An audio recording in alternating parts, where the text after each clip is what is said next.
আসসালামু আলাইকুম সবাইকে ল্যাঙ্গুয়েজ ক্লিনিক চ্যানেলটিতে স্বাগত জানাচ্ছি। আশা রাখি আপনারা সবাই ভালো আছেন।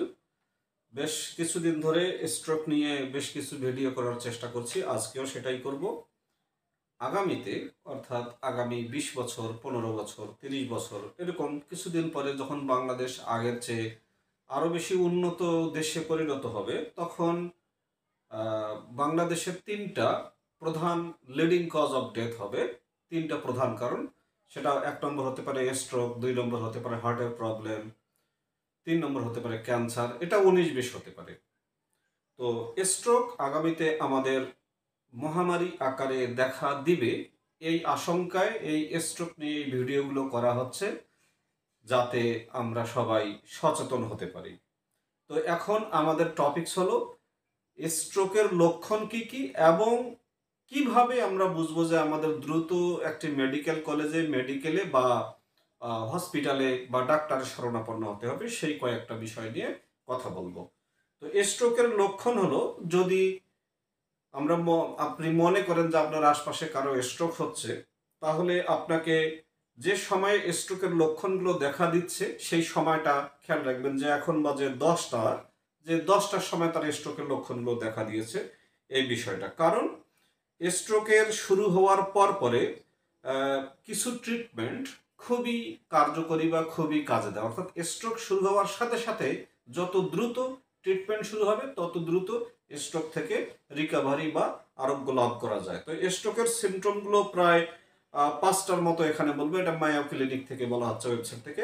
1 নম্বর হলো কথা বলতে সমস্যা হবে, আর অন্যেরা যা কথা বলছে সেটা বুঝতে সমস্যা হবে। এটা 1 নম্বর কারণ।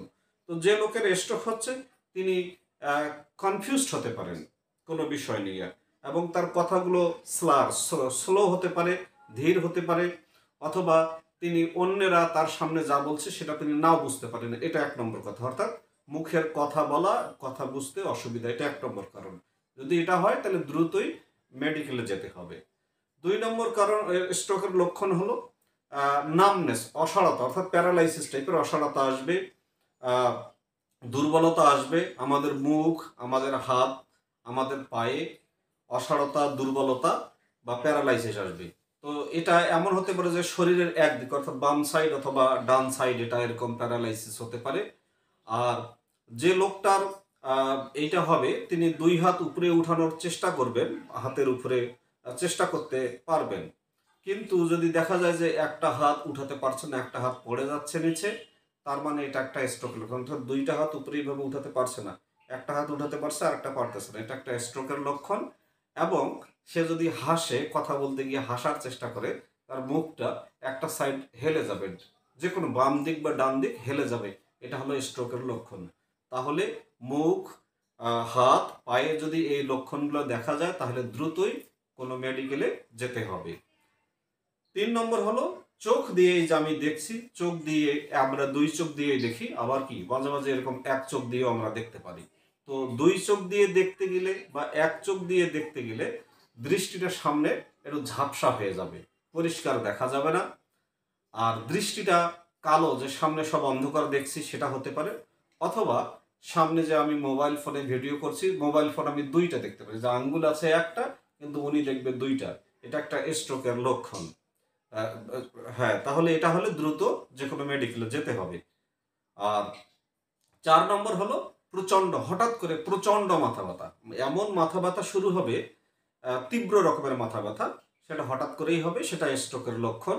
এই মাথা ব্যথার সাথে বমি হতে পারে, মাথা ব্যথার সাথে মাথা ঘোরা থাকতে পারে, এবং আমাদের যে সচেতনতা আছে, যে আমরা কি কাজ করতেছি, সেই সচেতনতাটা নাও থাকতে পারে মাথা ঘোরার সাথে। তাহলে মাথা ব্যথা, মাথা ঘোরা, একটু জ্ঞান হারানো, এরকম হলে, সে যদি এলোমেলো হয়, তাহলে এটা একটা স্ট্রোকের লক্ষণ। দ্রুত কোনো ডাক্তারের কাছে যেতে হবে অথবা মেডিকেলে যেতে হবে। 5 নম্বর কারণ হলো, এই যখন সে হাঁটবে, হাঁটতে গিয়ে তার সমস্যা হবে। যে লোকটার স্ট্রোক হচ্ছে, সেই লোকটা যখন হাঁটতে যাবে, তখন সে তার ব্যালেন্স হারিয়ে ফেলবে, সেই সাথে তিনি হোঁচট খেতে পারেন। এই 5টা হলো স্ট্রোকের লক্ষণ। এখন প্রশ্ন হলো যে স্ট্রোকের লক্ষণ দেখা দিলেই কি আমরা ডাক্তারের শরণাপন্ন বা মেডিকেলে যাব? অবশ্যই যাব। এই একটা কথা খেয়াল রাখতে হবে, বি ফাস্ট, বি মানে কি হও, ফাস্ট মানে কি দ্রুত, দ্রুত হও। এই বি ফাস্ট মানে দ্রুত হও। বিতে ব্যালান্স, অর্থাৎ যে ওই লোকটা যদি দেখেন যে তার শরীরের ব্যালান্সটা এলোমেলো হয়ে যাচ্ছে, তাহলে দ্রুত মেডিকেলে যেতে হবে। তারপরে ই ফর আইজ, তার যদি চোখে সে ঝাপসা দেখে, কালো দেখে, অন্ধকার দেখে, ডাবল দেখে, তাহলে দ্রুত মেডিকেলে যেতে স্ট্রোকের লক্ষণ। আর ফার্স্ট হলো ফেস, তাকে যদি মনে করেন যে তার স্ট্রোকের লক্ষণ দেখা দিচ্ছে, তাহলে লোকটাকে হাসতে বলতে হবে। হাসতে গেলে যদি দেখা যায় তার মুখের এক সাইড হেলে যাচ্ছে, দুলে যাচ্ছে, তাহলে এটা স্ট্রোকের লক্ষণ, দ্রুত মেডিকেলে যেতে হবে বা ডাক্তার দেখাতে হবে। আর তাকে 2 হাত তুলতে বলা হবে, যে এইভাবে তুমি 2 হাত তোলো।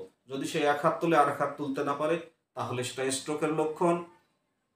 আর স্পিচ, ফার্স্ট এস তে স্পিচ, স্পিচ মানে তাকে আমরা বলবো যে আপনি একটু কথা বলেন বা কোনো কথা রিপিট করেন, আপনার নাম বলেন।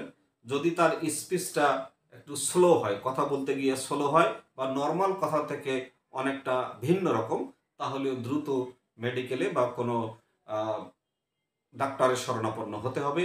আর ফার্স্টের টি হলো টাইম, অর্থাৎ কখন এই লক্ষণটা দেখা যাচ্ছে, কখন তার মাথা ঘোরা শুরু হয়েছে, কখন তার মুখ বাঁকা হয়েছে, মুখ দিয়ে কথা বের হচ্ছে না, কখন সে অন্যের কথা বুঝতে পারতেছে না, কখন তার হাত ঝুলে যাচ্ছে, কখন তার হাঁটতে সমস্যা হচ্ছে, কখন তার দেখতে সমস্যা হচ্ছে, কখন তার হাত পায়ে এগুলো প্যারালাইসিস টাইপের হলো, কখন সে অন্যের কথা বুঝতেছে না। যখনই এগুলো হবে খুব দ্রুতই এই টাইমটা খেয়াল রাখতে হবে এবং দ্রুত মেডিকেলে যেতে হবে এবং ডাক্তারকে সেটা রিপোর্ট করতে হবে যে তিনি এই সময় থেকে এটা পারতেছেন না। তো এই কাজটা করলে এক বিন্দু ওয়েট করা যাবে না, কারণ এভরি মিনিট কাউন্টস। স্ট্রোক হলে প্রত্যেকটা মিনিটের দাম আছে। তো এই জন্য যত লম্বা সময় স্ট্রোকের চিকিৎসা করা হবে না, তত বেশি বেশি ব্রেনের ক্ষতি হওয়ার সম্ভাবনা বেড়ে যায় এবং তত বেশি শারীরিক পঙ্গুত্ব, অর্থাৎ হাত হয়তো পার্মানেন্টলি প্যারালাইসিস হয়ে গেলো, পা পার্মানেন্টলি প্যারালাইসিস হলো, বা স্পিকিং, মুখের কথা পার্মানেন্টলি প্যারালাইসিস হয়ে গেল, অথবা সে দেখলো সারা জীবন অন্যের কথা আর বুঝতে পারতেছে না। তাহলে এই জন্য স্ট্রোকের টাইমটা খুব জরুরি। যত যত লম্বা সময় স্ট্রোকের চিকিৎসা করা হবে না, তত বেশি মস্তিষ্কের ক্ষতির সম্ভাবনা রয়েছে, তত বেশি শারীরিক অক্ষমতা, পঙ্গুত্বের সম্ভাবনা রয়েছে। তাই আপনার আশপাশে যদি আপনি সন্দেহ করেন যে এই লক্ষণগুলো কারো মাঝে দেখা দিচ্ছে, তাহলে ওই লোকটাকে মনোযোগ সহকারে লক্ষ্য করবেন। যতক্ষণ আপনি যে অ্যাম্বুলেন্স আসা পর্যন্ত, মেডিকেলে যাওয়া পর্যন্ত আর কি কি লক্ষণ দেখা দেয়, এই জিনিসগুলো খেয়াল রাখতে হবে। তাহলে স্ট্রোকের লক্ষণ হলো, আমরা খেয়াল রাখবো বি ফার্স্ট, অর্থাৎ একটা লোকের শরীরের এই যে ব্যালান্স, আমি বসে আছি, এই ব্যালান্সটা থাকবে না। তার আইজ, চোখ ভালোভাবে দেখবে না, ডাবল দেখবে, এরকম ডাবল দেখবে, 2টা দেখবে, একটা জিনিসকে 2টা দেখবে, বা ঝাপসা দেখবে বা অন্ধকার দেখবে। আর ফেস, তার ফেস, মুখটা বাঁকা হবে বা একদিকে ঝুলে যাবে। তারপরে হল আর্মস, তার হাতের 2 বাহু সে তুলতে পারবে না। কথা, সে কথা বলতে পারবে না, কথা স্লো হয়ে যাবে অথবা ভিন্ন রকম ভাবে কথা বলার চেষ্টা করবে। আর টাইম, কখন এই লক্ষণগুলো দেখা দিল, এই পয়েন্টগুলো মাথায় রাখবেন, কারণ প্রত্যেকটি মিনিটের দাম আছে। যখনই আমাদের মস্তিষ্কে স্ট্রোক হয়, খুব দ্রুত আমাদের মস্তিষ্কের কোষগুলো মারা যেতে শুরু করে এবং আমাদের অর্গানগুলো আস্তে আস্তে ফেইল হয়, অর্থাৎ প্যারালাইসিস হয়ে যেতে পারে, পার্মানেন্টলি ইভেন আমাদের মৃত্যু হতে পারে। তাই এই লক্ষণগুলো মনে রাখবেন, কারণ ইন ফিউচার আমাদের এই যে মস্তিষ্ক বা স্ট্রোক, হার্ট এবং ক্যান্সার, এই রোগগুলোই বাংলাদেশে সবচেয়ে বেশি হবে। এর জন্য এই সচেতনতামূলক ভিডিও তৈরি করা হলো এবং ভিডিওর ডিসক্রিপশন বক্সে এই মায়ো ক্লিনিকের ওয়েবসাইটের লিঙ্কসটা দেওয়া হবে। আপনারা যারা ইংরেজি পড়তে চান, তারা মায়ো ক্লিনিকের ওয়েবসাইট থেকে এই তথ্যগুলো বিস্তারিত জানবেন। তো সবাই ভালো থাকবেন। চ্যানেলটি একটি শিক্ষামূলক চ্যানেল, পারলে সাবস্ক্রাইব করবেন বা বন্ধু বান্ধবীদেরকে শেয়ার করবেন। এটা একটা শিক্ষামূলক চ্যানেল। সবাই ভালো থাকবেন। আসসালামু আলাইকুম রহমতুল্লাহি ওয়া বারাকাতুহু।